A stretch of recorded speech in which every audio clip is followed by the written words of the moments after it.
How's your enrollment? Is it decreasing? Everybody else is overall. Decreasing some areas, increasing in others, but Stable. stable. It's increasing.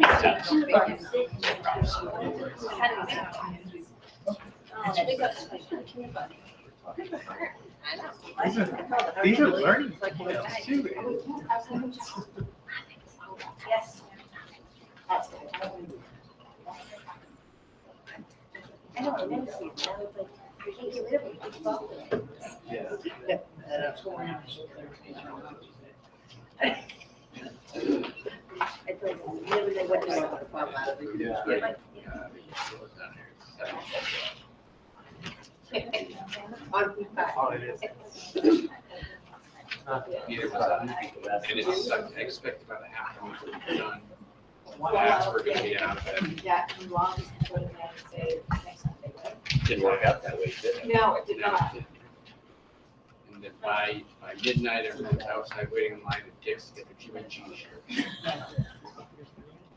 I love the first fries, and I tell you, after the first fries, everything's off, and that chocolate, I'm like, seriously? We got a QB controversy.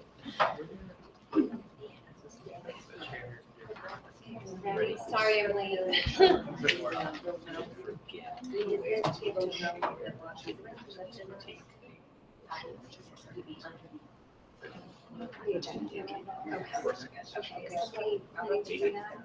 to make a motion to? Yes. Okay, thank you, Phil. Okay, so. It's all about me. I guess we don't have a choice then. Okay, so it's 7:03 and we're going to call this meeting to order and we'll start with the pledge. I Pledge allegiance to the flag of the United States of America and to the republic for which it stands, one nation, under God, indivisible, with liberty and justice for all. Okay, our first order of business is the approval of the agenda, but I believe we have an amendment. So I need to make a motion to amend the agenda to add the language for going into executive session at the end of the session. If you give me 1 second, I'll fill it right out, unless you have it in front of you. You don't need it? Okay, then I'll make that motion. Second. Okay, any discussion? Okay, all those in favor? Aye. Okay.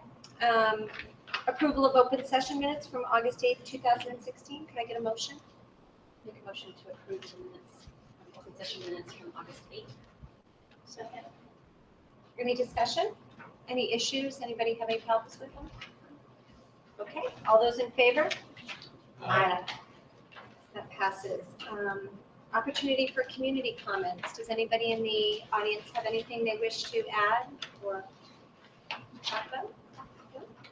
Okay, moving right along to the superintendent's comments. All right, well, good evening and welcome to a new school year, everybody.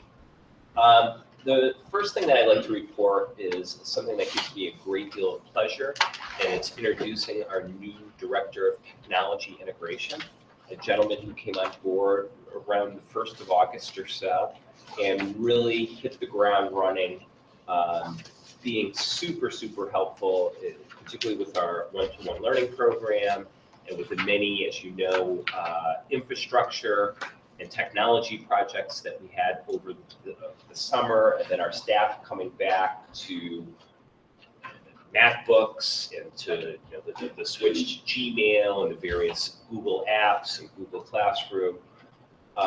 So it gives me a great deal of pleasure to introduce Dave Quinn. Dave, the handsome guy with the red tie in the front row over there. As I say in the background notes, he is an alum. His undergraduate degree is from UMass Amherst, and most recently he has been in the doctoral program in the School of Education at the University of Rhode Island, where where he's focusing his doctoral studies on technology integration. As I say, also, he's had the opportunity to work with both undergraduate and graduate students, but also fellow educators, presenting on a whole variety of topics, such as the use of different tools and applications, such as Google Apps for Education, Weebly, and Evernote, just to name a few. I could not think of somebody who is an absolute better fit for this position, who's coming in at the right time. So just wanted an introduction, so now you have a face and a name, and we're really looking forward to a lot of great work from Dave. So welcome. Very, very happy to be here. My second order of business, as I do every year, usually around the first September meeting, is just to kind of give you a sense of where we are with regard to our enrollment. Keep in mind our official enrollment, as everybody else in the state, is October 1st. So these are our numbers as of last Friday. So there's usually a little bit of variability. As a matter of fact, our very first week of school, and Jan Gallagher always predicts this, we actually had 5 enrollments the first 2-3 days of school at Buffalo. So there will be a little variability, but it gives you a sense of where we are. So right now, we are, as a district, at 2,279 students. You see the breakdown there. 428 at Clough, 440 at Memorial, 785 at the middle school, and then just a hair under 600, 596 here at Nipmuc, and then 30 out of district placements. So how that compares to our official October 1st enrollment of last year, as a district, we are down a grand total of 43 students, which translates to about a 1.5% decrease. As we said before, the overwhelming majority of districts across the state are seeing a population decrease. I do find it kind of interesting in our enrollment projections that we used for budgeting. We were projecting about 60 fewer students. So we actually ended up with more than we were anticipating. It's pretty much losses across the board, with the exception of Memorial, but that's a little bit of a red herring, seeing the +9 there, because last year we had Spanish immersion kindergartners go to Clough. This year there's 2 strands, so that is what compensates for that +9. But last year's kindergarten are still at Clough. Correct.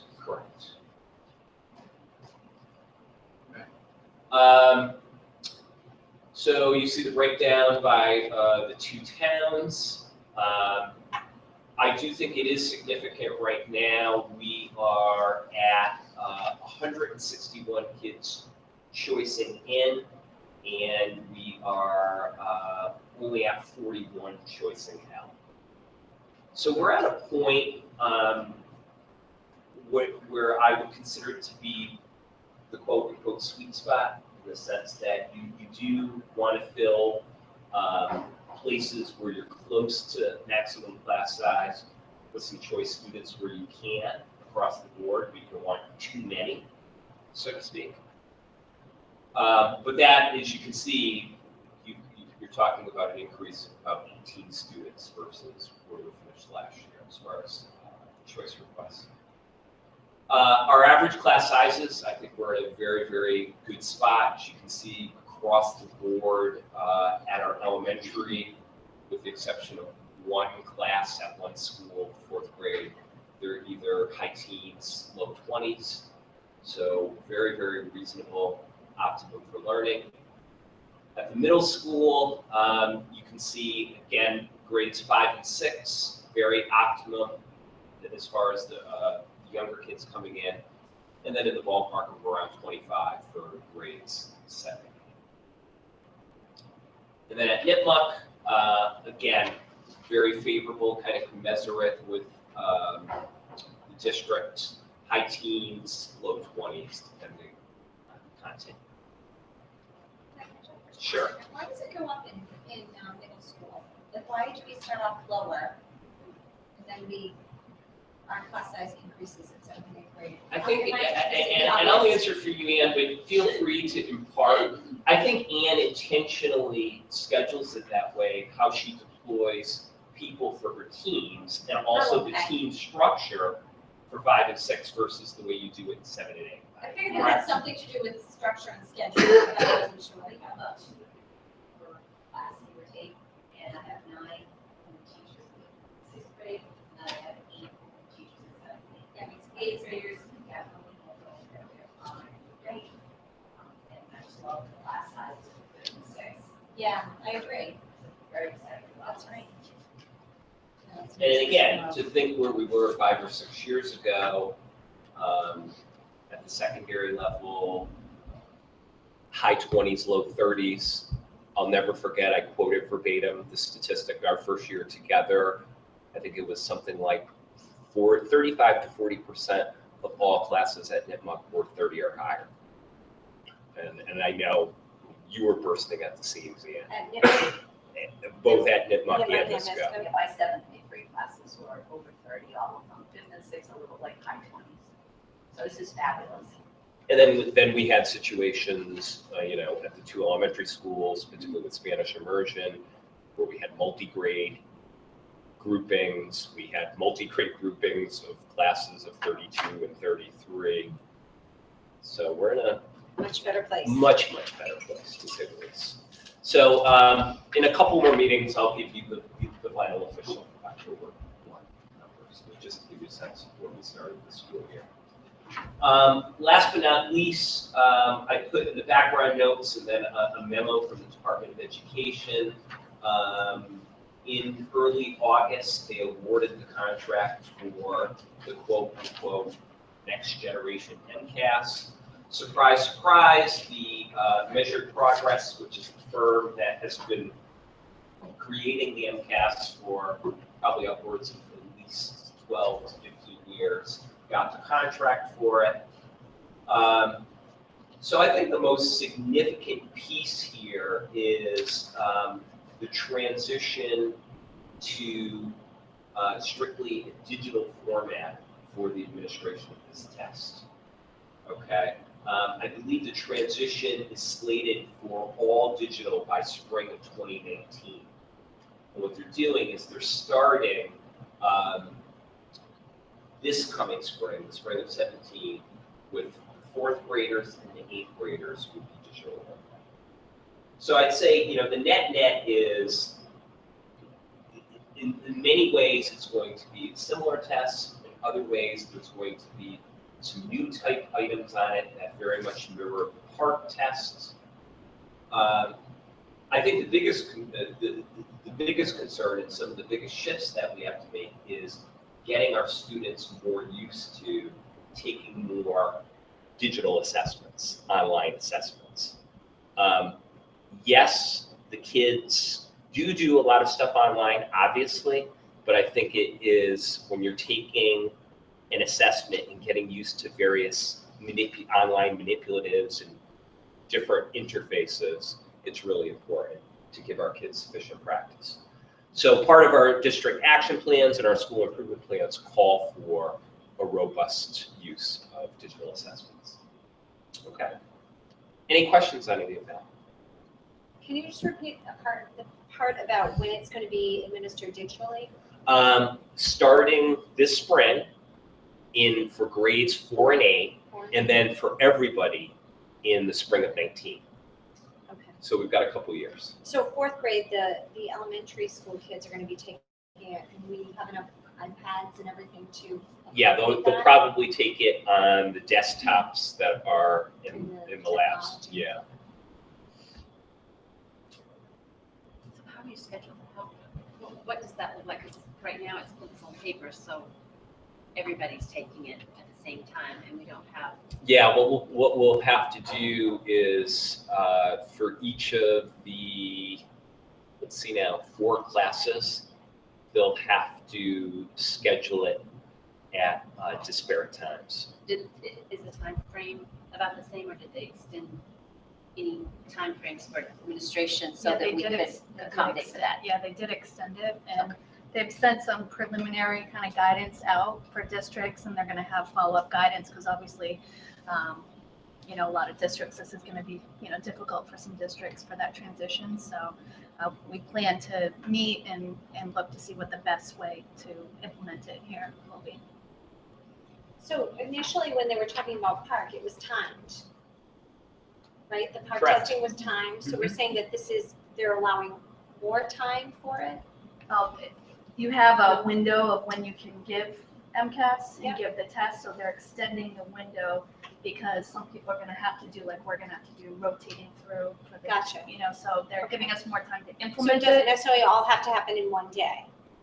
No, I don't know all the details yet of how we're going to, kind of like what sessions go each day, but typically it's one session a day or maybe two based on the timing, but it's not timed like the park was timed. Okay, That's one piece of our, yeah, controlled MCAS, okay. 2.0. And maybe later on in the year, we could give an update when we have more information, if that's something that. you Yeah, I'm just wanna curious how. Hear about once we have the plan. Like, in I mean, place. you can easily see how they'll pull it off in 8th grade. Yeah. It's just a little bit of a different Absolutely. element in 4th grade because it's not one-to-one, so.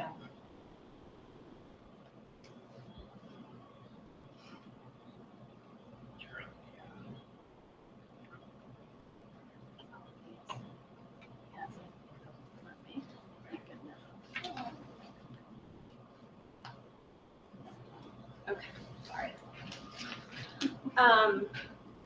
Okay, administrator's comment, moving right along to the recognition of Mendon-Upton Regional High School as a Newsweek top public high school in America with John Clemens. Hi, Thank you, John. everybody. As Joe said, welcome back to another school year. I know you have a ton of business to cover tonight, so thanks for the chance to be on the agenda. Just really excited to share this. By now, it's not breaking news, but it's still very exciting news that we were named to Newsweek's list of the top 500 high schools. As kids and teachers have been coming back, I've been saying two things to them. I've been saying, congratulations, one, because it's certainly a hard-fought accomplishment. Our teachers have worked really, really hard to get there. And then also, thank you. Big thank you to our teachers and our students. High expectations and really high professional capacity has shown up in this ranking, which we're really excited about. I'm glad to be here tonight, though, to share that. Thank you, congratulations with the community, because we certainly wouldn't be here without the community support that we've received. I look at 500 schools in the nation out of 15,000, 18 schools in Massachusetts, and only 3 in central Massachusetts. This has always been a metric that I've really respected. And so for us to show up on this list, it's one more validation that we're moving in the right direction. I've been saying time and again, and you've heard me say it, I feel a momentum in the school. I feel a school culture that's focused on continuous improvement and growth. And so we're not doing this for the lists and for the recognition, but it really feels good when you get it. And it's an outside validation. When you look at it, with the DESE commended school, one of 5 schools in the Commonwealth to get that last year, to be one of 2 schools in the Commonwealth recognized as a National Consortium of Secondary STEM Schools, to have our strong accreditation visit, and then to throw this on top of it. It's 4 really powerful validations of the work in the past year. So I'm excited. I say all the time, we've got a strategic plan we believe in.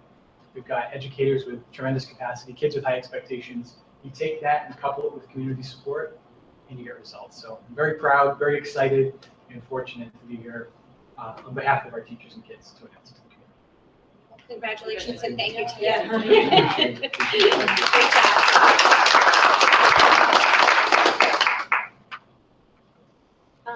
Okay, Maureen Cohen, professional development activities and what our focus will be.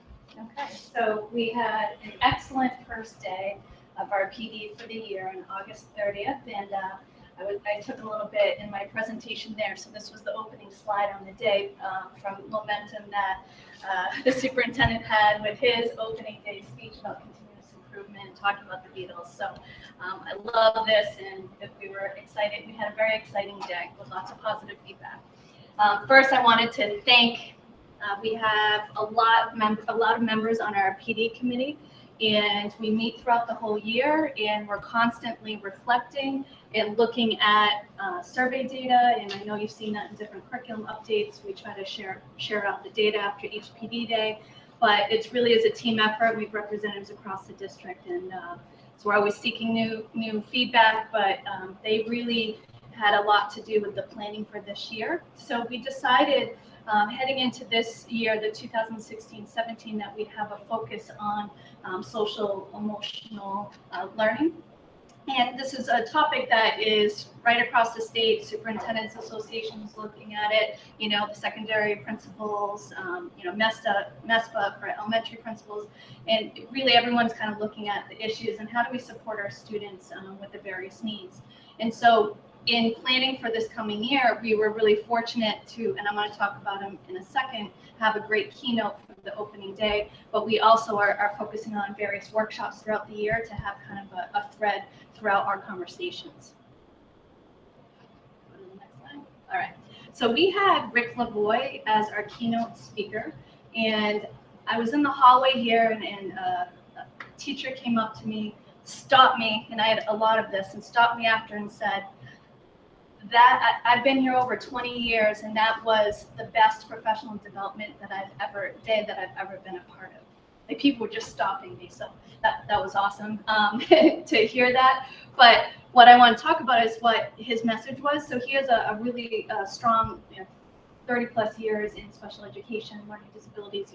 These are the books that he's written, and he also has famous video series back into the 90s called Fat City, and then also Beyond Fat City. And so what we asked him to come and speak about was a keynote related to the motivation breakthrough. And I explained to the teachers that this is, it's in my bag, but I was going to show it to you. But this is the book that kind of changed me as an educator. So the book that when I would talk to new teachers, when I was an assistant principal, I said, oh, there's something in this book. So it's something that I always use. So for me, you had a lot of groupies there that were getting him to sign the books, that have been watching his videos or he had seen him speak over the years. And so he spoke for the first 2 hours, and then he offered a workshop after that on ADHD that we had probably, I didn't check the numbers, but it looked like close to 40 or 50 people went to that particular workshop as well. And so he was phenomenal, and we have lots of resources and PowerPoints to follow up, and a lot of teachers are saying, how can we get this book? So I have a long list of teachers that want the book and follow up related to his message about motivation and how do we work with motivation in our kids and understanding them, that maybe they're motivated for different things that maybe we're motivated, and understanding how to work with diverse learners. So we go to the next slide. So I pulled out a few highlights. I probably picked, the top ones for you maybe, but what overall rating would you give the keynote? And so that's pretty good data. That could be the best that we've ever had. I'll have to compare it to Alan November last year and see who wins. But and then I pulled a few of the quotes, but there was a wide range of responses. So I just tried to give you a snapshot that it talked about. It was entertaining, heartfelt. A lot of it was inspirational. He talked about the different motivations, something I can go and use. It made me think differently. And so there's a lot of really positive feedback about the keynote session. So if you go to the next slide. Then we followed up with Ed Camp sessions that we did last year for the first time. So we had about 52 or 3 last year, and we had a little bit less because we did have Go Math training all day, so large groups were in that. We also had a lot of technology training as Ed Camp sessions that had a large number of faculty members were participating in that. But basically, we had a Google spreadsheet, and we had a half an hour, and people proposed what workshops they might want to facilitate or lead. And I actually ran out of room. In my screenshot, it actually keeps going further on the right, but it just gives you a sense of the different types of topics. You probably can't read it from there, but you had a lot of, and we noticed there was a trend of having a number of meetings, vertical meetings, which is something that they've been asking for. So it provided them time where you have social studies meeting together, music, art, kindergarten on curriculum, but we also had social emotional issues, social thinking. So in looking at the types, it was really a wide range. And if we go to the next page, we can see what they thought about it. So one, I always like to put this question in, because this connection of when we have PD, obviously what we want to do is to be able to go enter the classroom the next day and implement strategies. So I like to make that connection in the surveys, and I've always had it in the surveys. So it was a very strong response with that. And we had co-teaching, Google Classroom, ADHD, department curriculum, Go Math, social thinking, and there were, I ran out of room here, but you have people saying, I'm going to go into the classroom and implement some of these strategies right away. That was really helpful. Some responses were, something I'm going to do tomorrow is do this. So we go to the next one. So would you like to have a future PD day using the EdCamp model again? So overwhelmingly, yes. And the most positive features, basically the themes are, you have choice. We talk about choice and voice. And so they have a voice in what they want to do. They have choice. And also in an EdCamp, you can go into one part of a session, then you can go into another session. So you actually are able to attend more than one in an hour-long session as well, if possible. But it allows that flexibility. And also some people really dove into really hands-on activities, figuring out, because that's what they wanted to do. And others went to presentations. So it really was a good mix. Some of the only negative feedback was that some people felt that there wasn't enough sessions compared to last year, but I think that was just the nature of the fact that we had a couple large trainings going on, so that pulled some people out that last year were offering their own sessions. But other than that, it again was a very good start to the year and had a good balance and mix between the keynote and workshops. Is that it? Oh, one more. Okay, so leading into what we already have scheduled out for some of the future days. So we're partnering through the Blackstone Valley Curriculum Consortium. So I meet with curriculum directors, assistant superintendents, and all the Blackstone Valley. We meet monthly and we plan out PD. And so we're members of that. And so we decided last spring, because of this common theme, that we would host a conference together. And because it's on the election day, where a lot of people have the PD, a lot of people can't use their buildings because they're voting sites. So we're going to Uxbridge High School because it's a non-voting site. And so we're kind of going to be bringing people from all over school districts there, and we're putting together a social emotional and learning conference. So some of the topics we have so far, we have a keynote of Nancy Clements on social thinking to start, trauma in the classroom, signs of suicide, transgender, growth mindset, and I'm not going to read the whole list, but PBIS, RTI, some things that faculty have been asking for. And so there's, again, we have the wide range of choices that will be taking place. And then in March, I tried to get Jessica Minahan for the beginning of the school year originally. Don't tell Rick Lavoy that, but I tried to get her, and everyone else had already booked her. So I was able to book her for March, but she had presented in a number of places last year, and she's a phenomenal presenter about anxiety and helping students with different behavioral issues that might be going on in the classroom and how to work with them. And she's phenomenal, and I'm really a huge fan of Sarah Ward, who presents on executive functioning. So I was able to get her, not earlier, but in March as well. And so March is our teacher-driven PD day, and we try to do a balance where we offer a keynote, offer some other kind of training sessions, but also people have the opportunity to run their own sessions and have that choice and flexibility as well.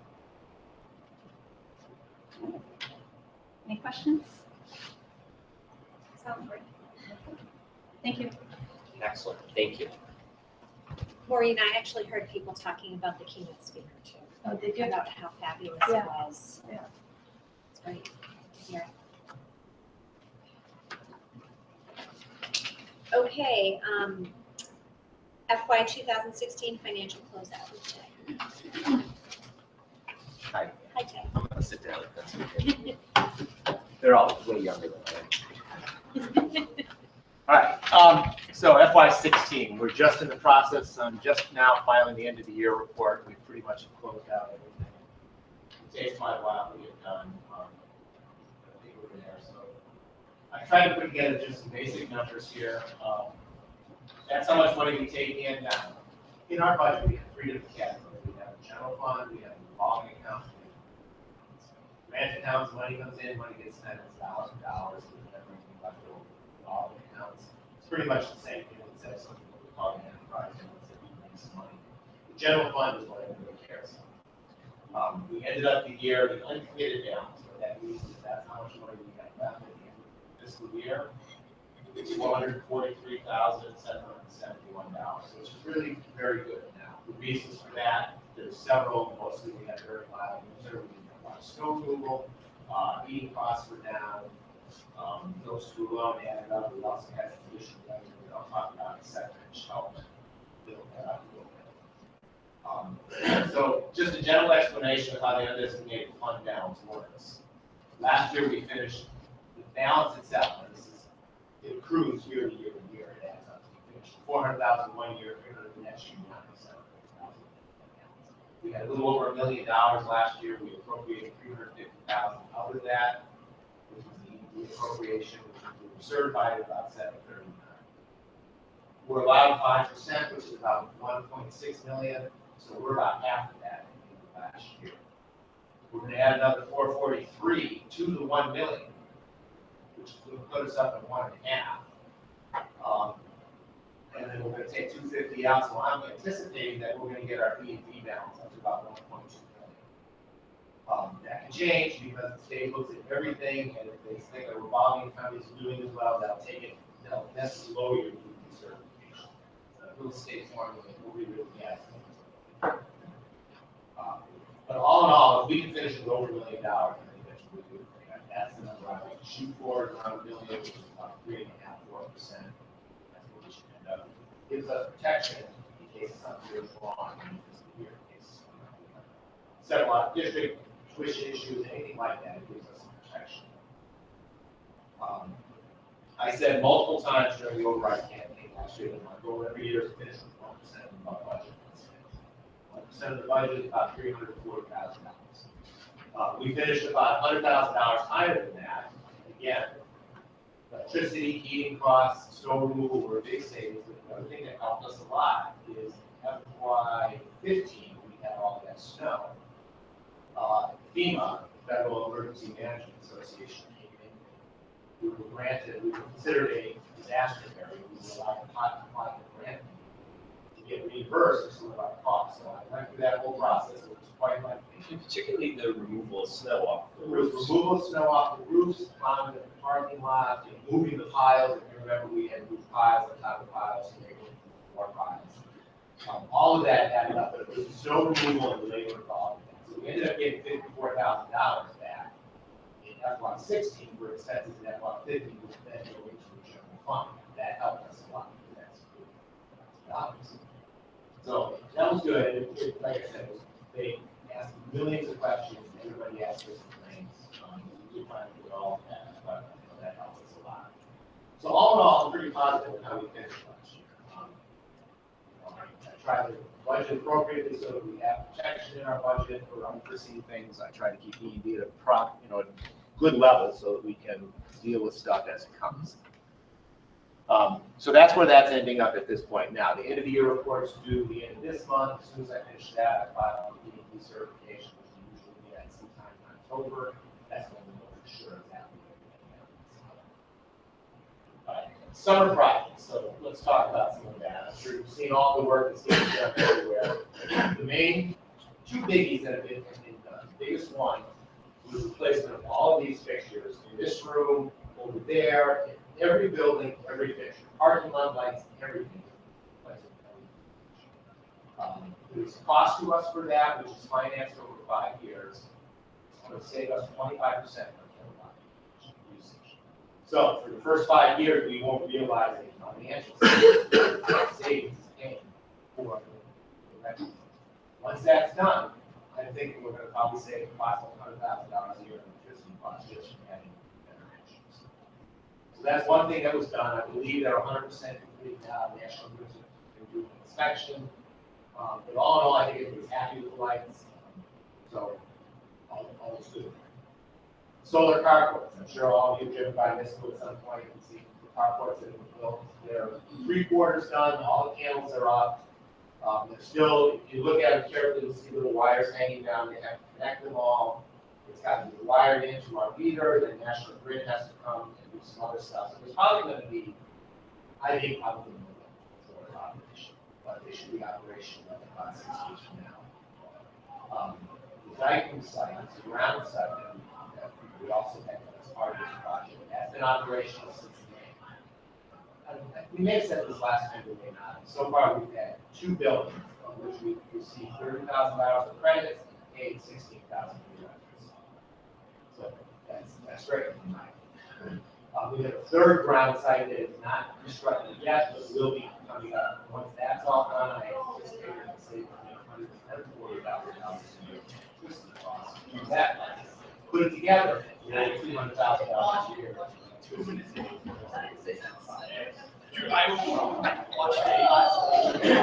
So very exciting. Electricity. You can see out there. But more importantly, it's renewable. Right. Renewable. Well, and that's the other thing. Once the solar project is done, 95% of our electricity, probably closer to 98%, is being produced by solar power. I think that makes a statement that we're doing something for the environment. It saves us money, which, as you know, is one of my favorite things to do. So it all kind of works in a little grand scheme. The last thing we did was we rewired Misco Hill and did some extension of wiring in all the other buildings with access points, like that thing you see up there on the wall, so that we have better Wi-Fi capability in all 4 buildings now. We really didn't have Wi-Fi at Memorial and Clough. We do now. We've completely rewired Misco Hill so that we've got all new Cat 6 wiring. This building and Misco and Clough Memorial already had the kind of wiring we needed, but we've extended everything out. The reason for that is that everybody's got wireless devices now. We need to have a lot of people on the Wi-Fi. That was paid for in 2 ways. One, out of some of the operational budget from last year, and the other one was out of school choice. And that will be, we haven't paid those bills yet because they're still billing us. We anticipate the cost of it was around $375,000. We expect to get approximately 40% of that back over the course of the year in E-rate reimbursement. But the way that works is you got to pay it up front. Then if they approve you, you get the money back. So there's still a little risk factor there, but I'm hoping we're going to get, you know, if we can get $150,000 back, that really kind of offsets everything and does a great thing, you know, to keep us moving. And that's about it as far as FY16. Is there any questions on that? I'm just wondering what has been the comments or anything that carports at the middle school have been. I haven't received, Anything? no, I've received little or no comments whatsoever. I mean, the only person that ever said anything to me was a friend of my son's who I asked, who happens to live on Misco Road, and I said to him one day, I said, what do you think of that? And he said, oh, I think those are awesome. I didn't know what they were, and then I saw solar panels. That's cool. But he's 23, so I don't know if you can take that for much more than a kid thinking it was cool. I've really gotten no other feedback, I'm just negative or curious. positive. I can say the parents in open house were very excited that we were showing the children the responsible nature of, a school district, and that the parents were very appreciative of it. It did have a couple, jokesters saying nice gas stations outside while they're going up, but overwhelmingly, the kids are very excited that we're saving energy and that we are, part of the system. And another piece of that, and we haven't exactly solidified how that's going to look, but we are going to have an educational component to these carports that hopefully will involve some kind of monitoring station in the building in the front lobby. I'd also like to see if we could have a similar type of setup where the kids with their iPads could log in to see exactly how it all works and what it's doing. We haven't really finalized how that's going to look yet, but that's another component that we had asked for in the beginning.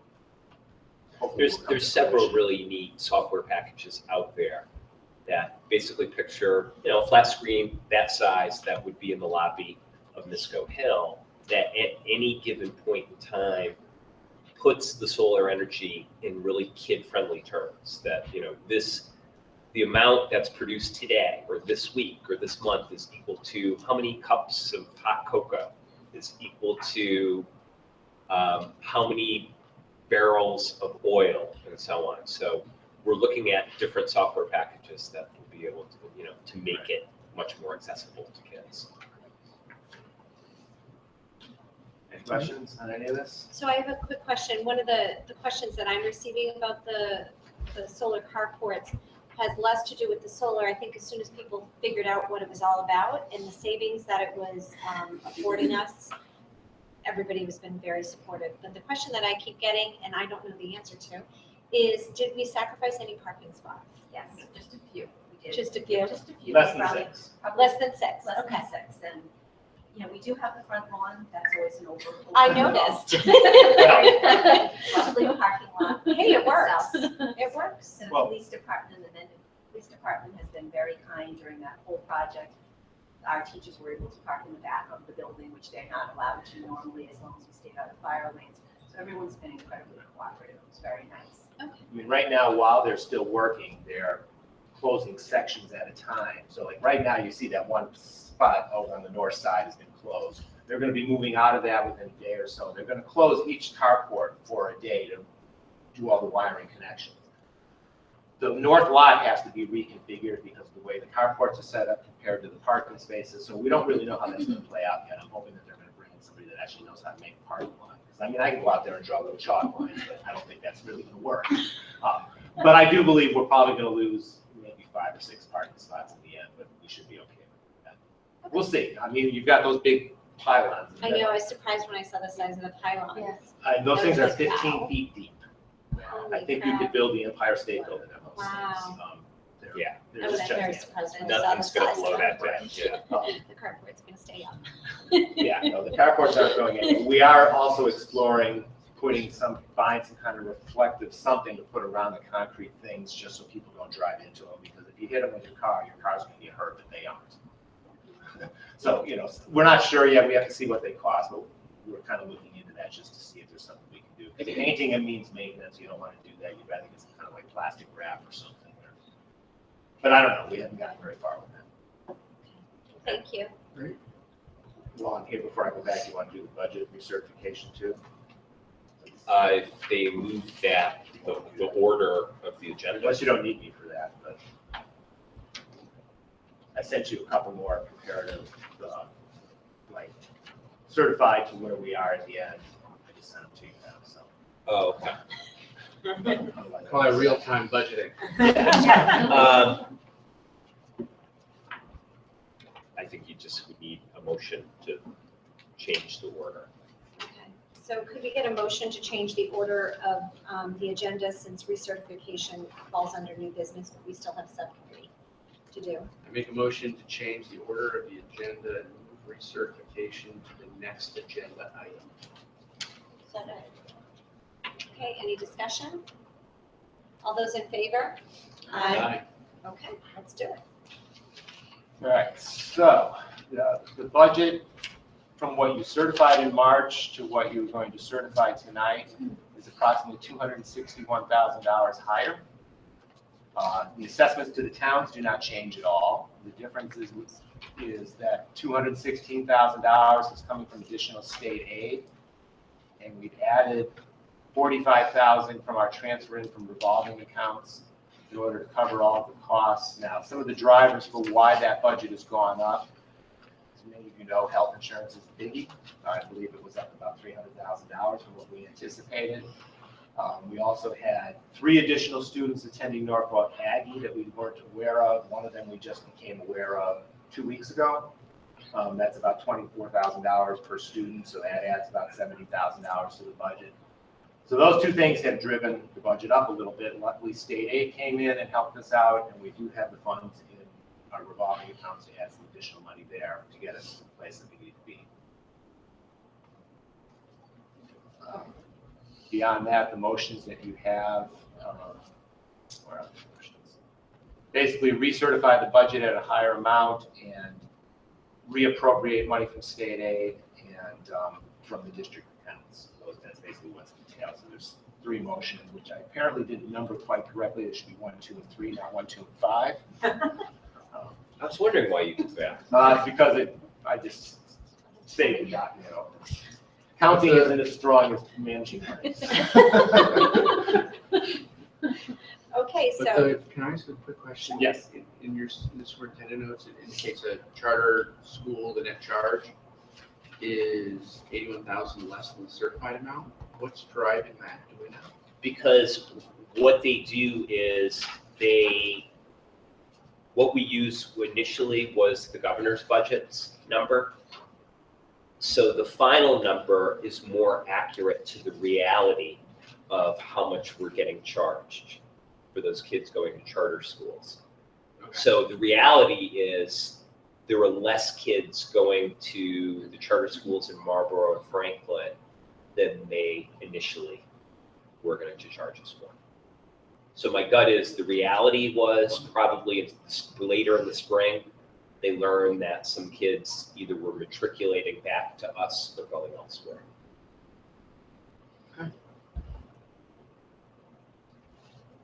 So I guess I would need 3 motions for the recertification of the budget.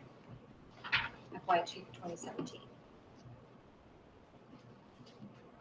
Does anybody want to read it? That's not even, I can read it. Sure. I make a motion to set the operational budget for the Mendon-Upton Regional School District for the 2016-2017 fiscal year at $34,386,277. It consists of the general operations within the levy limit of $32,605,270 and the debt service outside of the levy limit of $1,781,007. Second. Any discussion? Okay, all those in favor? Aye. Another motion. I need to make a motion to appropriate $13,006,501 from state aid that consists of the following. Chapter 70 funds, $12,253,186.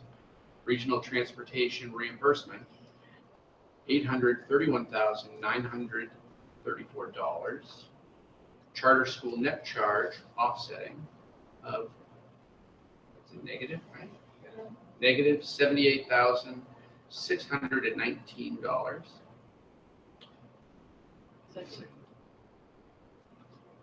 Okay, any discussion?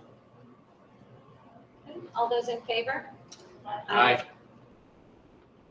And I make another motion to appropriate $545,000 from the following school district accounts. Excess and deficiency, E&D, $250,000. Vision sped tuition, $75,000. Transfer in from revolving accounts, $190,000. Medicaid reimbursement, $25,000. Okay, any discussion? Okay, all those in favor? Aye. Okay, all 3 motions pass. So we'll skip back up to subcommittee updates. The negotiation subcommittee just met this week, and Phil, I think you're going to. Sure. We met this week to prepare for the discussions for the teachers negotiation, which will be coming up this year, as well as everybody else, and go through the calendar, and to also start to look at the superintendent's contract, which will be up next summer as well. All right, we'll enter into it. We have some other topics to discuss later today, and that's why we put the executive session item on. Okay, moving right along to new business and the K-12 Insight Survey results and analysis. Okay. So I'm going to say up front that this is the PowerPoint, and I believe that all of you have had it for some time. It's 49 slides. So I'm not going to go through all 49. I'm going to pick out some of the most salient data, and then probably the most important thing is just kind of summarize. For those of you, any of you that in the audience, there is a 1-pager executive summary that kind of gets into what are the big takeaways from all this data.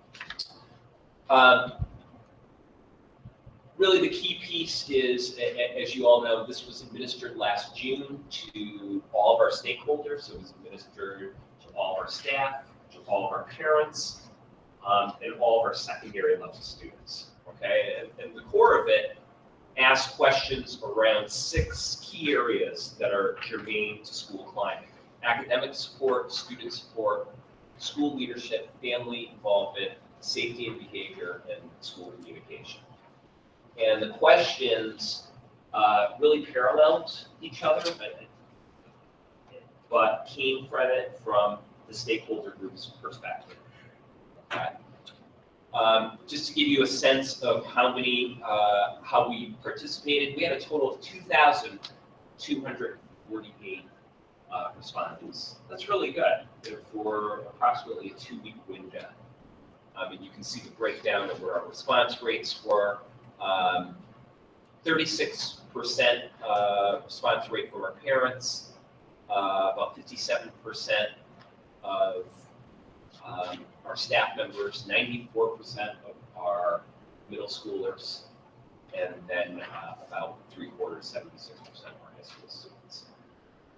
Something that I will comment, and Maureen and I had an opportunity to kind of have a teleconference with the K-12 Insight people, and they work with hundreds of districts across the country. And I think the important thing that I need to say up front is, I think this is very important as far as baseline data. I think it's very important.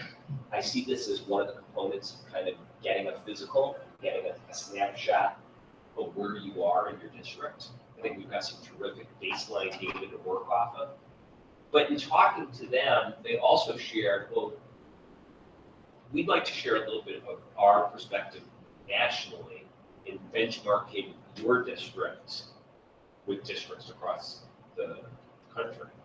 And what I'm going to touch upon in various snapshots, and I think there's 4 or 5 key slides here of what were your most favorable responses and what were your most unfavorable responses. And keep in mind, the majority of our unfavorable responses are areas where you're talking about like 20%, 25% of people or a stakeholder group disagreeing with the statement. And the woman that we're dealing with said, realize we work in some districts where the percentage of disagreement is like 80%, 90%.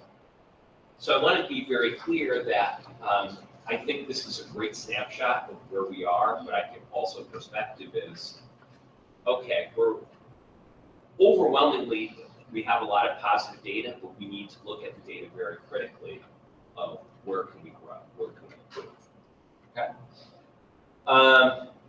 These are just slides that kind of break it down further. I do want to note that if you do go to our website, mursd.org, I put a link to this exact presentation right on the front page. So anybody watching this, you can view all 49 slides yourself. One of the very first questions, what's the overall quality of the school? Okay, you're talking 84% of our parents rated their child's school as either good or excellent. The staff, which is kind of universally across the board in all items, rates the schools the highest. In all items, 93% say good or excellent. And then at the middle school, the breakdown is 71% of the student body, and at the high school, it is 87%. So just briefly to touch upon, again, our parents, what they felt. Okay, generally across the board, our parents, by a factor of approximately 80%, are reporting that the standards and the expectations for their students are very high. Okay, they either agree or strongly agree. But if you look at one of the items, the school's learning standards and expectations are clearly explained to parents. It's at 66%. Okay, so again, I think one of the recurring themes that you're going to see is, okay, they have different stakeholder groups may have beliefs, but the question is, are they being communicated consistently and clearly on a consistent basis? Students are challenged by their schoolwork, and this is one that we're going to talk a little bit more because this is where we have a bit of a perception gap. But upwards of 70, close to 80% of our parents say that students are challenged by their schoolwork, but we're only in the ballpark of about 60% teachers give timely and helpful feedback about student work. So again, from our teachers, and then we'll see again from our student perspective, we're getting that feedback about increasing the quality and the quantity of feedback on student work. Again, teachers successfully show students how lessons relate to life outside of school. This was one of our lower ranked items, a little under a half either agreed or strongly agreed with that statement. Student support, there's a teacher or counselor or other staff member to whom a student can go to for help with a school problem. Again, overwhelmingly positive, 87% said yes. Okay, also very positive around schools offering a variety of activities and courses, upwards of approximately 90%. Students are treated fairly regardless of their race, culture, religion, sexual orientation, gender, or disabilities. Over 80% agree or strongly agree. Also some very positive items in school leadership. Upwards of about 80% of our parents characterize school-based administrators being responsive when concerns are brought to the fore. School-based administrators ensure that the school is a welcoming environment. We're talking upwards of about 83% agree or strongly agree with that. Family involvement. Families are informed about school-sponsored activities such as after-school and enrichment programs and student activities. Well over 90%, 94% are agreeing with that. So that if you look at these items, the communication, the engagement is very high. Couple items under safety and behavior. Our parents feel that schools are very safe, 84% agree.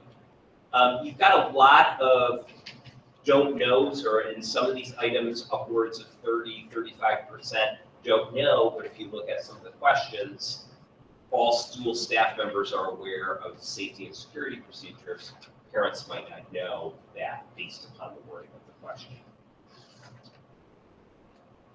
School communication, again, upwards of about 90% or over 90% about school emails, about schools having regular, consistent, and effective models to communicate with parents about school policies and procedures, about open house.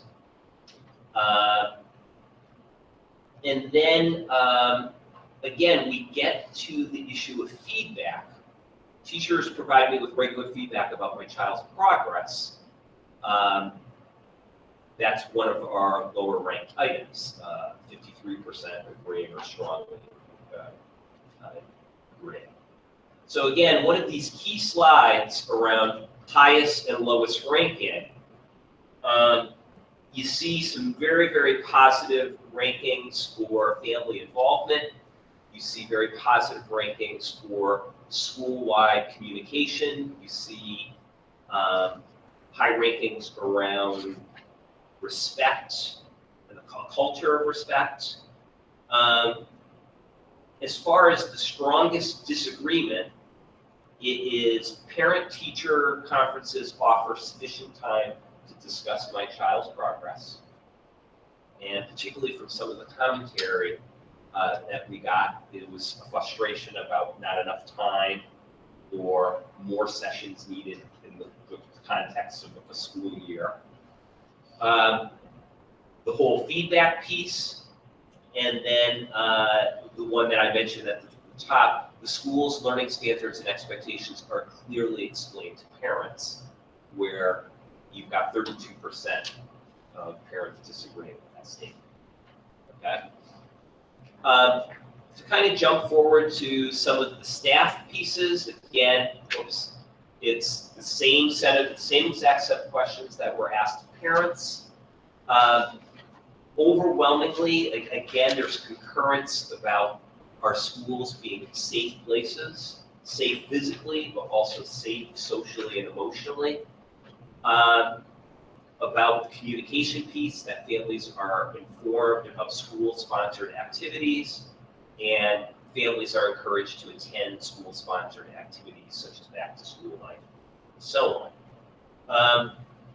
The piece where you've got the greatest disagreement, and again, highest disagreement is a 25% disagreement, are items around discipline, around school-based administrator resolves my issue when I have a concern,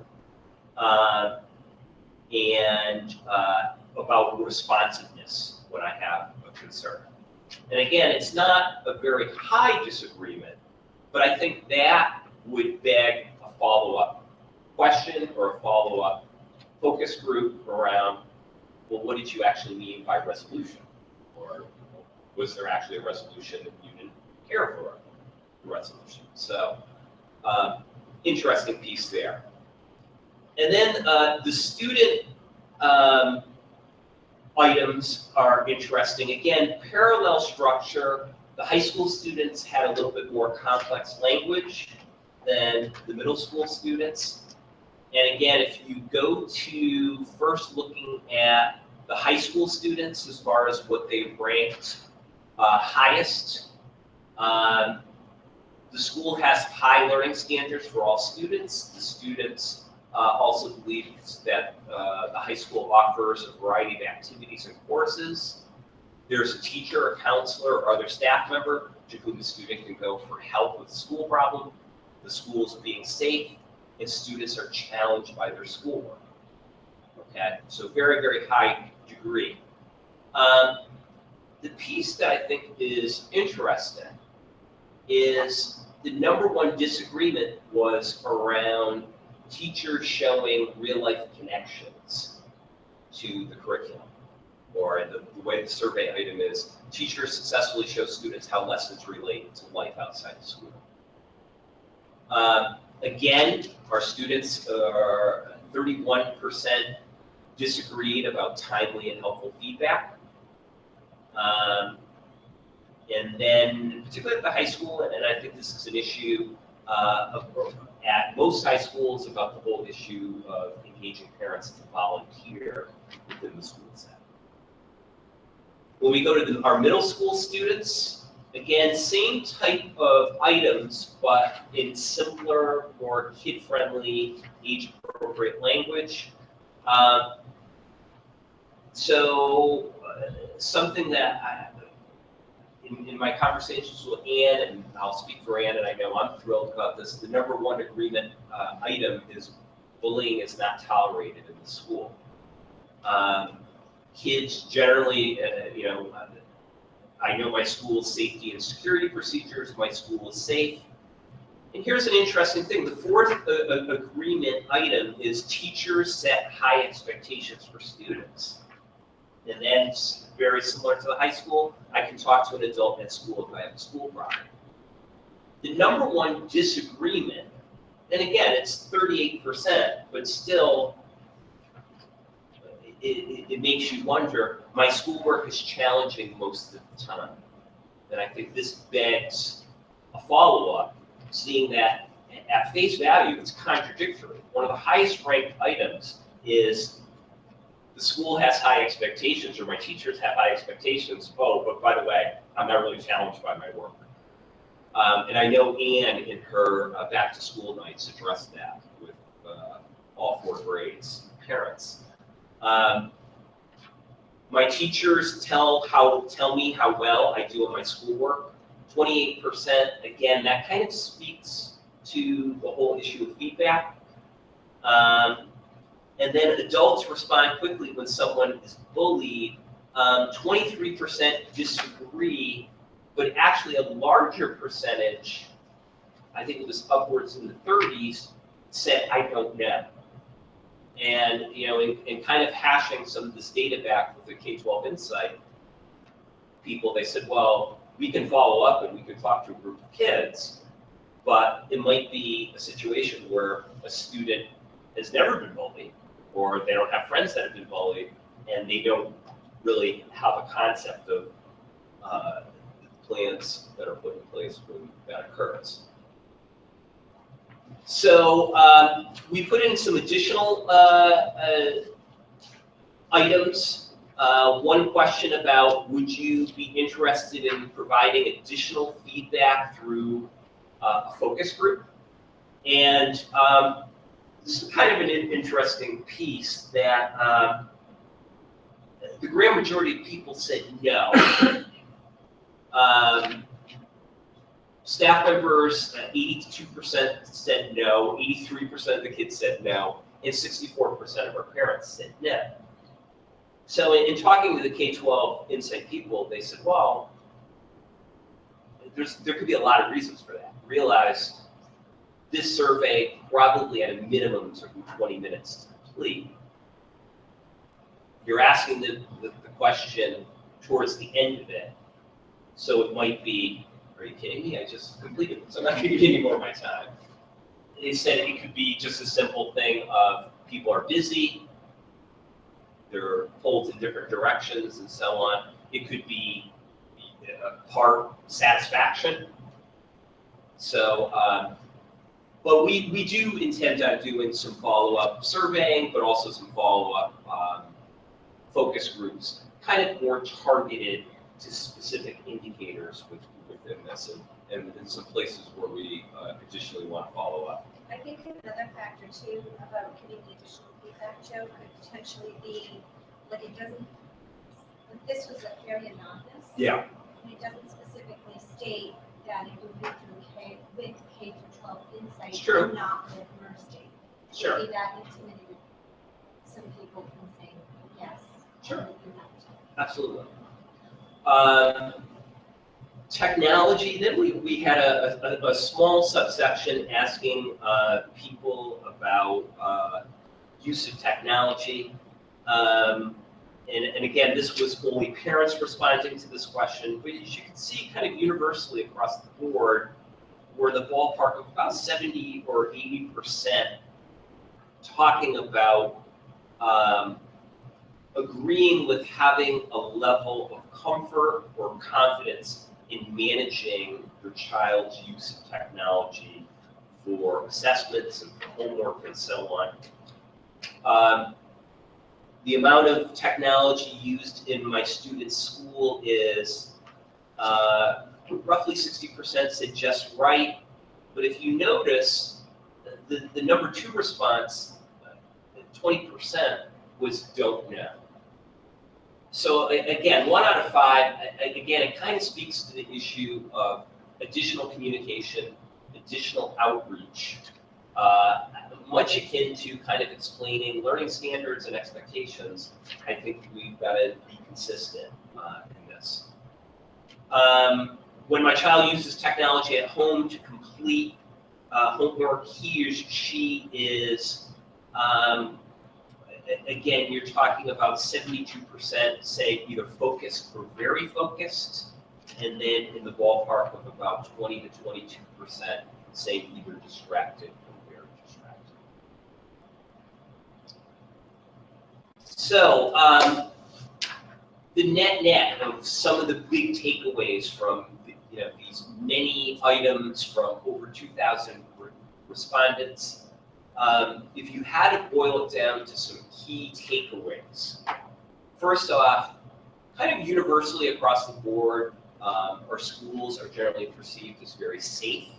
And again, physically safe, but also social, emotionally safe. Very clear across the board that bullying is not tolerated. A general sentiment of responsive school leadership. Communication comes up time and again as a theme. I would say generally positive, but the theme being greater consistency, and greater consistency from classroom to classroom, or from team to team, or from grade level to grade level. I think from all of our stakeholders, the issue of timely and helpful feedback on student work and figuring out how to improve that. Good understanding and management of child's technology use, but again, I think consistently hitting the communication and the outreach to parents and engaging them in meaningful ways throughout the school year is key. And then that last issue of relevance, of connecting what we're doing with kids to the real world.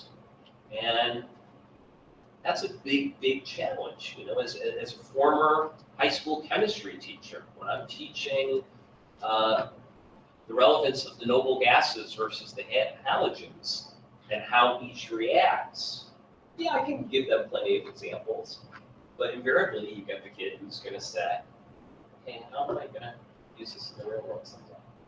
So, but I think it's an important, and it speaks to the quality of our curriculum, and it speaks to the quality of our instructional practices. So the key piece is we do plan on implementing some follow-up focus groups using K-12 Insight staff. I know we're also planning on, particularly with some of our middle school students, doing some following up surveys, again, getting to that issue of challenging work. And I know Ian's got some thoughts about some different ideas, particularly around rate inflation and so on, that she very much wants to follow up on.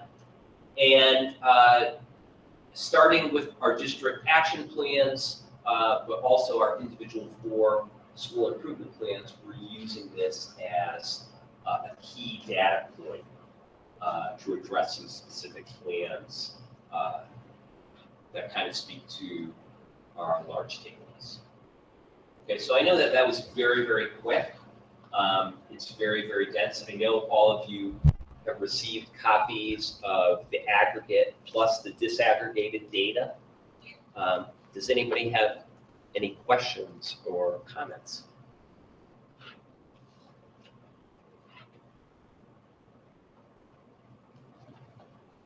One thing that I would just point out, that the results that you shared with us, those were all 4 schools lumped together, It was correct? the district. Okay. Except for when the students replied. No, They broke them Yeah, down because they were different items, yeah. Okay. I think it'll be interesting to see where the school improvement plans directly kind of relate to the feedback that's given, and that how some of those key items that we're focused on a school-by-school basis, because I think it'd be interesting to see the synopsis of learning that comes out of one particular school or grade level versus another, so that we could understand that. Because I think when I looked at the survey and just the mass amounts of data, it seemed like there were some different focus areas for different schools, depending on what school it was.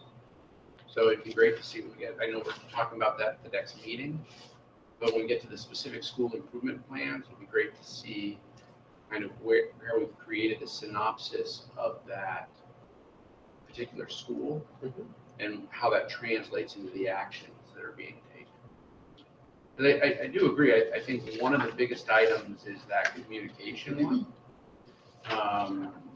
You know, you can see it in terms of the understanding and the comprehension people have, and parents specifically, around the student achievement and what it is and all of that. I think we've made good progress in many areas, but that's still there. And then just broadly, some of that communication out to the parent groups that are there. Agreed. Another thing that this is more personal for me, but under technology, the question that says, when my child uses technology at home to complete homework, he or she is, you know, focused, very focused, distracted, very distracted. 20% are in the, or more than 20% are in the distracted, very distracted. So I can certainly have an appreciation for a kid who can come home and work on an iPad with very little supervision and get their work done. But for those who can't, like maybe offering some sort of options and making it more clear to parents that they don't necessarily have to do their homework on an iPad. I know that I've repeatedly had to take it away from my students because we do have issues with that, but I don't think that's very widespread and known that that could potentially be an option for a kid who's really struggling with it. Mhm.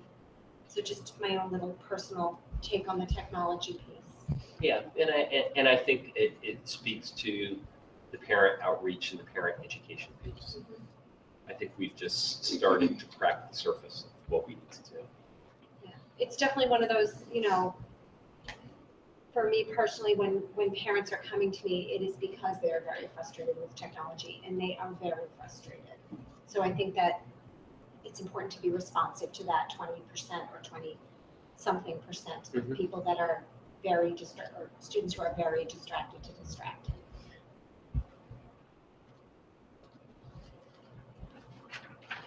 Any other comments?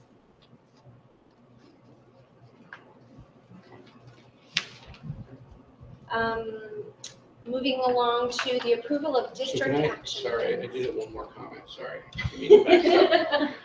So, it's great that we've taken this, now we have, I would call it kind of a stake in the ground. Mhm. I guess, when would we reach out to do a similar next survey? I mean, I don't want to deaden people with survey overload, but is this something we do every 2-3 years? What is it? Foxborough. Yeah. Did 3 consecutive years where they did it annually, and then they've migrated to every 2 years. Because they wanted to track specific data for specific schools, but also district-wide data, so they could map out specific data points to show improvement. I think following that kind of model is very, very wise. So looking at, okay, we hear you, we've responded, and then in the spring again, once you've put some plans in place, getting a second set of data, I think would serve us well. Okay. So that's my game plan. My game plan 2 is once we have action plans and the school improvement plans finalized, kind of doing an electronic newsletter to send out to all of our parents, sending them back to the website, which again, now it's 49 slides, but I want to be able, in relatively simplistic terms, be able to communicate back to our parents, okay, hey, remember the survey that you did before school ended last school year? These were the results. These were our big takeaways, and as a result, these are the actionable things that we're doing based on the feedback.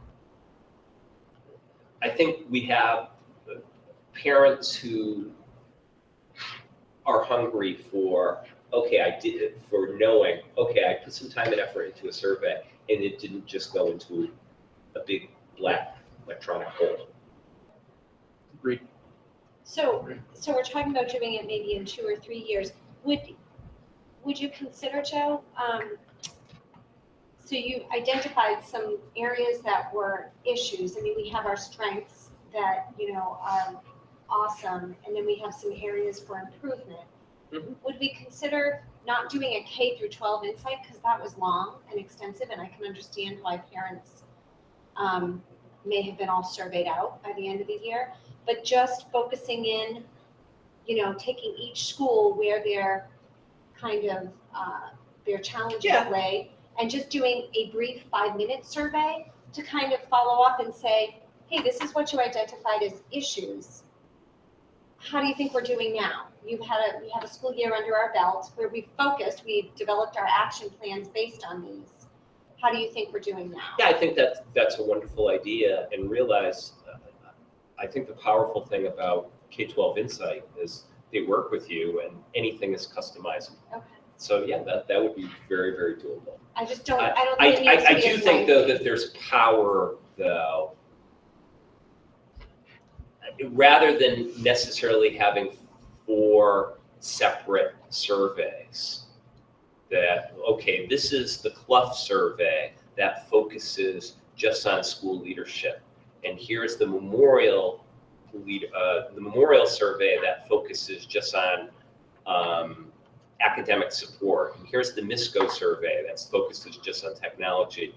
There has to be commonality, and there has to be some common threads. You might be able to do bits and pieces of, specialization.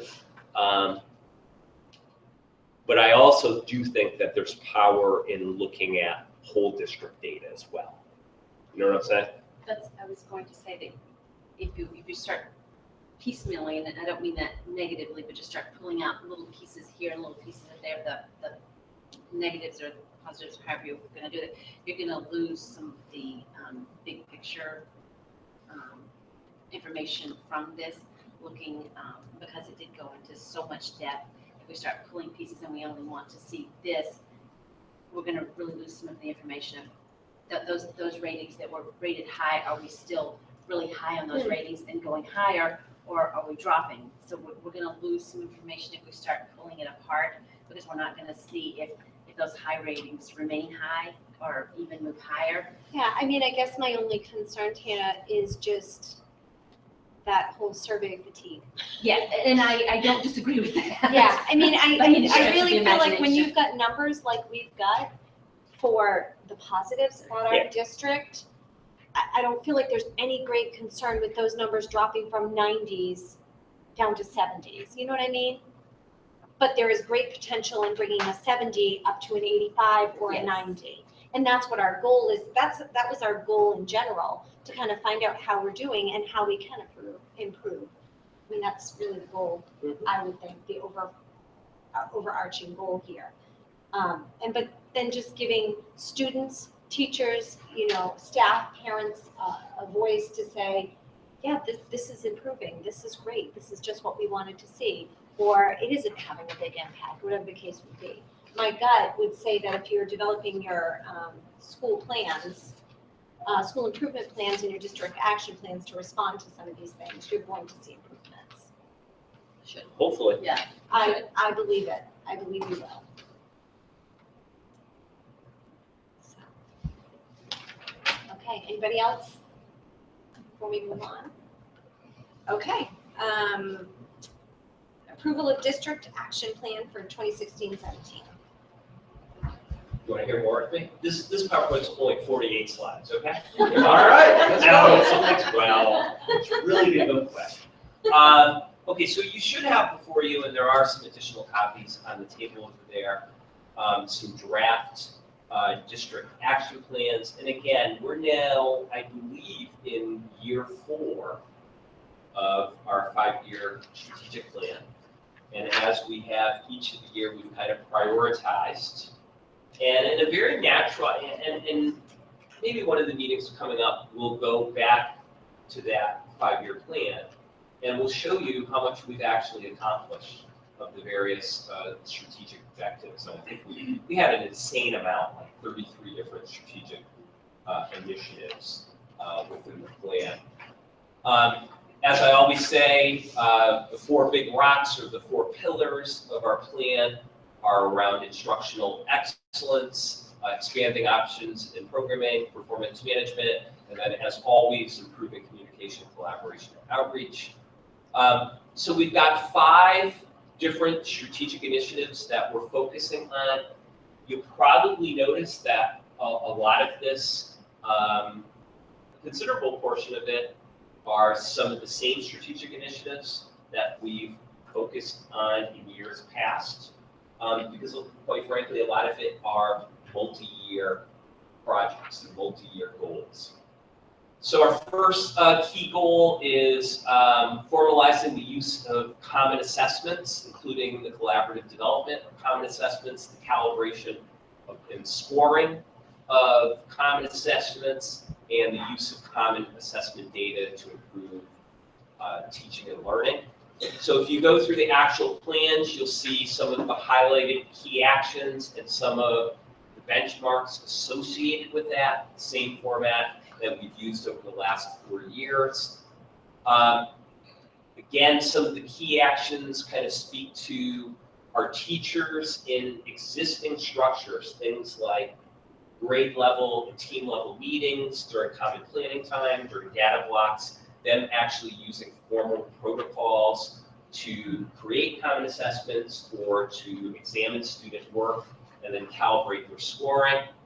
I talked a little bit earlier tonight about using and taking stock of digital online assessments, ensuring that we're using them, but also providing PD to our teachers in their use.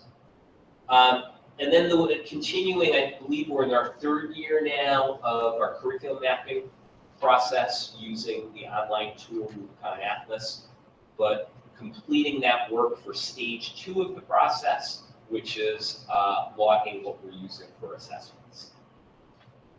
Second goal is really about formalizing our curriculum review and revision process.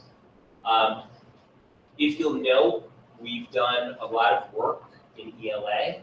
We've done a lot of work in math. Those have been our primary areas. But really kind of having a robust and dynamic curriculum cycle for all of our content areas and formalizing that. Some of the key actions kind of speak to taking stock and accounting for where are we with regard to completion of stage 1 and stage 2 in our curriculum mapping process. We've gotten a lot of feedback from our professional staff that they want more opportunities to observe professional practices, not only within their building, but also across the district. So think about the process of somebody like, say, Shelley Cook from the high school going down to Memorial and seeing what they're doing in 4th grade science, or vice versa. Plus, we also have plans for more vertical articulation. So thinking about content area teachers, again, sticking with the example of science, having set days in the course of the school year where science teachers from the high school, middle school, and at the elementary level actually spend a half day working on vertical articulation, but then maybe a second half day observing each other and observing each other at different grade levels.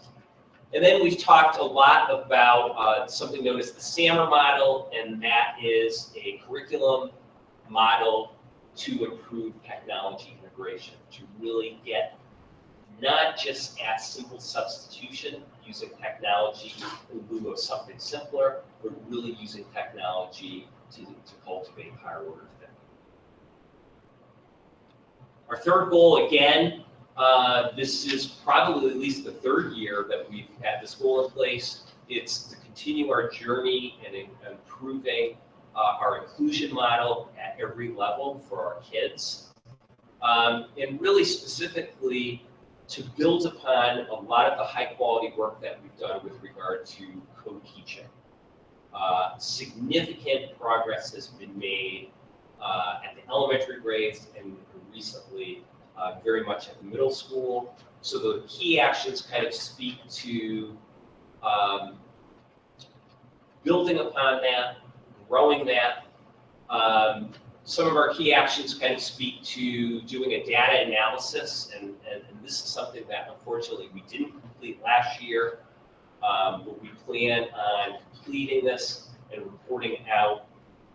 Now that we've got inclusion in place, particularly at the elementary grades, let's do a cohort analysis and let's see how these kids are doing on, say, something like MCAS or on some of our benchmark assessments. What does that co-teaching really lead to as far as outcomes? Again, continuing the work that we're doing with PD for our teachers, but also for our paraprofessionals. And also having kind of a new mentoring program for our teachers who are going into a co-teaching relationship, so to speak. So having across grade levels, across schools, a mentoring program. And then kind of in time for the next budget cycle, what is it going to take and what are some of the resources and staffing implications to expand co-teaching even further than what we have now. Our fourth goal, and Maureen talked about this extensively is really raising the awareness of all our stakeholders with regard to social emotional learning and what are some of our needs. And really kind of using this year to take stock of what type of programming, what type of resources do we have in place, and then to plan for research-based social emotional learning program. So some of the key actions that we have are, again, taking stock, conducting a data analysis to assess what are our strengths and what are our areas of need, really making social emotional learning, professional development priorities so our teachers have more strategies with their kids. We got a lot of feedback, particularly from our counseling staff and our nursing staff, that they want more specific time to work on planning the transitions from elementary to middle and then middle to high. A lot of our issues and a lot of our anxieties and so on come out during those key transition plays. And then doing more programming for our parents and also creating more community partnerships vis-a-vis counseling and other wraparound services. And then the last goal, again, streamlining communications and then district marketing itself by highlighting best practices and achievements to all stakeholders. So one of the things that we plan on launching within the next month is a new version of our mass email system known as Blackboard Connect. Again, some of the feedback that specifically we got, particularly in the commentary section of the K-12 Insight Survey, was too many emails, not enough emails. I don't like clicking on all those PDFs, you're killing me. So under the new latest version of Blackboard Connect, we'll be able to have various opt-in or opt-out options for parents. So if I'm a middle school parent and my kid never ever plays a sport or never has a desire, any middle school email that has to do with just sports, I'll be able to opt out, or vice versa. Would you just get like an email at the beginning of the year saying what areas do you wish to receive communications? Yeah, and the way it'll work is it'll actually come from Blackboard Connect, and it has a feature to tag various topics. Another piece of feedback, again, to make it favorable, I know some of the frustration is you have to click on the PDF attachments, and then it pops up on a separate screen, so you're clicking a bunch of PDFs. It'll have a cleaner formatting so that it'll be all in HTML. So you'll be able to read it instead of having to click, unless it has an attachment that is for a form that you have to submit or sell. We started the process. It's not 100% complete, but we've upgraded our district and our 4 school websites to make them more user-friendly, more intuitive. Again, the consistency piece from classroom to classroom, going to one consistent learning management system, Google Classroom. And our goal is 100% usage at the secondary level. And then continuing the work that we're doing around not only Gmail, but various Google apps for education, ensuring that our teachers are familiar with them and have a high degree of comfort in able to integrate them into their instruction. We talked about this when we approved the tech plan back in June, but one of the game plans will be both not only mid, but also end of the year status reports on how we're doing with regard to various goals and benchmarks. Okay, so those are our 5 goal areas for this year's action plans. I didn't touch upon every single action plan step, but we just kind of highlighted some of the keys. Does anybody have any questions on any of that?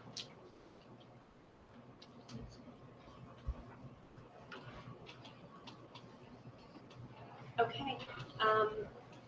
moving right along to, So actually, a motion oh, to. to approve it. Can I ask one question? You Or certainly I do have can. a question. You're good at that. I guess my question doesn't have to do with this, it actually has to do with the statement I think you made at the very beginning of the year that we're in year 4 of our 5-year strategic plan. So I would guess my question is, well, I know my question is, what are our next steps to actually form the committee or the strategy group necessary to take a look at that strategy and then enhance it and evolve it for the next 5 years versus just where we are today and quote unquote completing it? So we will be in a place probably next fall where we will convene a full new strategic plan committee. And like we did now 4 years ago, that'll be every single stakeholder group. I think last time our core committee was probably in the ballpark of about 35 to 40 individuals. And I think we had great representation across the board. So we will have somebody facilitate it. And again, it will be around visioning. It will be around taking multiple data points. It'll be also taking a look at this existing strategic plan and the 5 action plans, annual action plans that made it up, looking at, again, the unresolved issues, and again, breaking it down by what are our strategic objectives and what are our initiatives that we'd like to see through within the next 5 years. So we're really saying we're gonna target next fall to do that work. Yeah, they probably get the ball rolling October, November of next year. Probably good in the springtime though, to figure out what those different groups are and who will be able to participate. So I know we'll want to be able to wrap that together so that by the springtime, we probably have some strategy that we're reviewing and able to finalize it before the end of the school year. Okay, so we need a motion to approve the district action plans for 2016-17. Make a motion to approve the district action plans for 2016-17. Second. Any further discussion? Okay, all those in favor? Aye. Okay, it passes. Discussion of a resolution against lifting the cap on Commonwealth charter schools. Okay, I put in your packet a resolution that I believe we're up to something in the ballpark of 72 different school districts, school committees across the Commonwealth have approved. And it really, it speaks to, as I'm sure you're cognizant, that ballot question number 2, which is a statewide ballot question on November 8th, would lift the existing cap on new charter schools. And what it would do is it would enable an additional 12 charter schools above the existing amount that are permitted each year. Okay.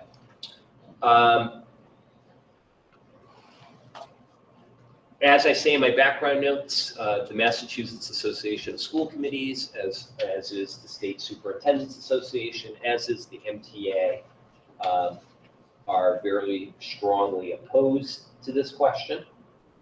And as you can see in the resolution, for the various reasons that are delineated there about charter schools, and I think we could have a healthy debate if one was disposed to, but the bottom line about this cap issue is it would be increasing the number of charter schools without increasing funding. It would be the same pot of money, so to speak, just more would be dispersed in the way of charter schools.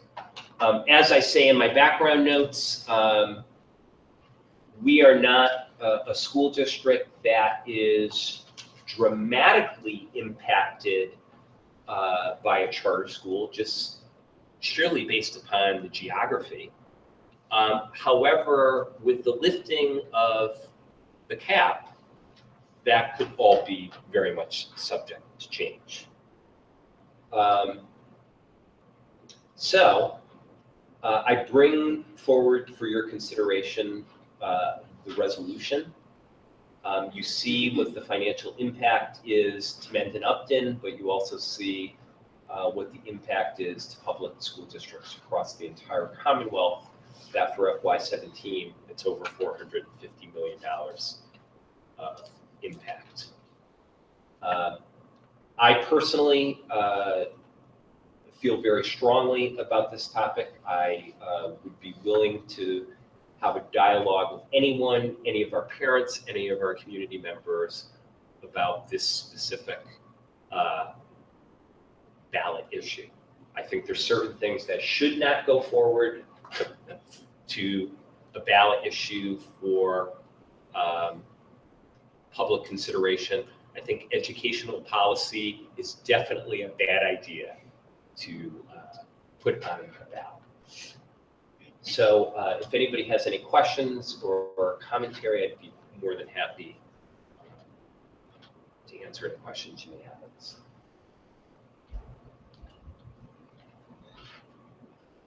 So what is it they're raising the cap up? Is it the actual number of schools, or is it the number of students on a district level that can go to the schools? Because right now, isn't it like a cap level based on the number of students in a region? I can honestly, I haven't spent a huge amount of time on it. There's actually a wonderful article, I sent it to all of you on Mass Live, that actually was out today. It's my understanding, yes, it is the number of students and the amount of funding that any district, with the exception of a low-performing district, cannot spend more than 9% of its budget towards a charter school payment. If it's a lower performing district, if it's like a Springfield or a Fitchburg, that increases to 12%. Okay.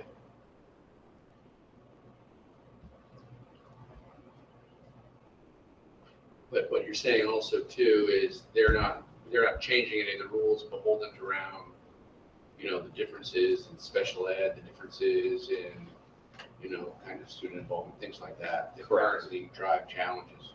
Correct. Yeah, I personally, I guess when I look at this, I don't see, until they actually drive more of the benefit of the realignment of school funding based on the last conversations that were had. I mean, the same issues that apply here apply to vocational schools, apply to the other end. You can take all the money, but it doesn't really help. It's unequal funding, but it's also unequal accountability. Because they're not beholden to anybody in the community. What's the accountability issue? A lot of the accountability guidelines established by DESE are not charter schools are not held to the same degree that public school districts are to. And realize the charter schools also are run by boards. They're not necessarily run by publicly elected officials like a traditional school district. So the degree of public accountability is nowhere near as great as it is in a traditional public school district, in many cases.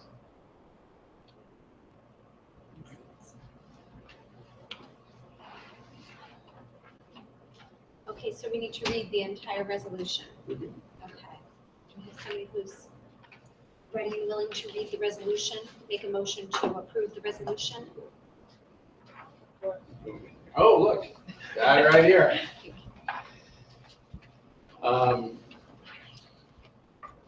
So I make a motion to approve the resolution against lifting the cap on Commonwealth charter schools. Whereas free public schools available to all students regardless of income, ability, need, or English language proficiency are foundational to our democracy. And whereas all of our students deserve high-quality public schools that teach the whole child, providing enrichment and addressing social and emotional needs, in addition to core academic subjects, and whereas local accountability for our public schools is necessary to ensure that schools are responsive to the needs of their communities, and whereas the Mendon-Upton Regional School District is losing $78,619 to Commonwealth charter schools and public school districts across the state, are losing more than $450 million this year, FY 2017 alone.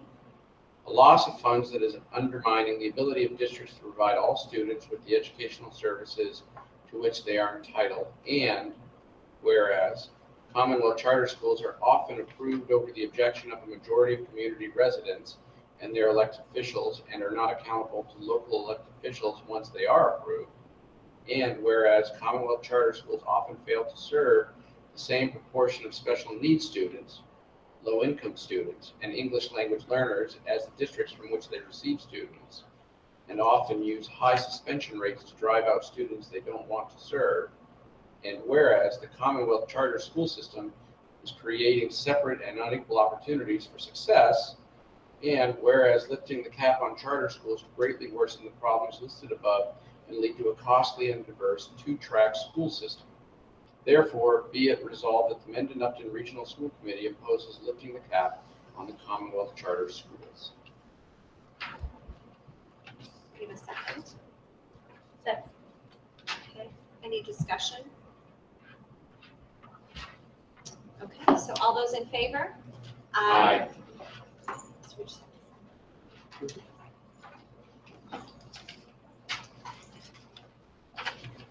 Okay, moving on to correspondence. We have one correspondence from the Mendon-Upton, Upton Men's Club. I do not have it, I did not print it out. It is a very, very nice thank you from Brad Dio for the use of Nipmuc for the annual fireworks festival. They're a great group of guys. We love them.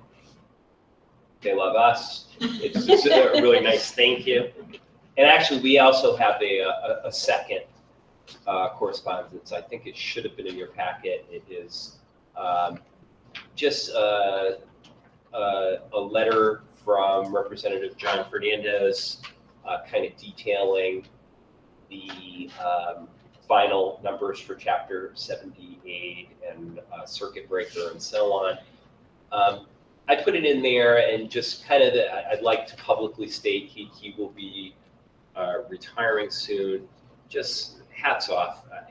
A very, very accessible legislator, very hands-on, very approachable, and always advocated for kids. So we will miss Representative Fernandez. Okay, do we have any other matters not anticipated by the committee within 48 hours of the posted meeting? Okay, our future agenda items will involve school improvement plans and approval of school improvement plans for 2016-17 on September 26th. If there's nothing further, I'll take a motion to adjourn. We got a motion to. Oh, that's right, to go into executive session. I'll make a motion for a roll call vote to executive session pursuant to Mass General Law, Chapter 30A, Section 21A, exemption, I believe it's actually number 1 or number 2, to prepare for collective bargaining. The subcommittee will not return to open session. Do we have a second? Okay, any discussion? Okay, all those in favor, we'll do a roll call vote. Hannah Jingo, aye. Imai Chandai. Jane Duncan, aye. You are in aye. Hilda Zutter, Okay, so at 8:50, we are adjourned to executive session. Thank you, everyone.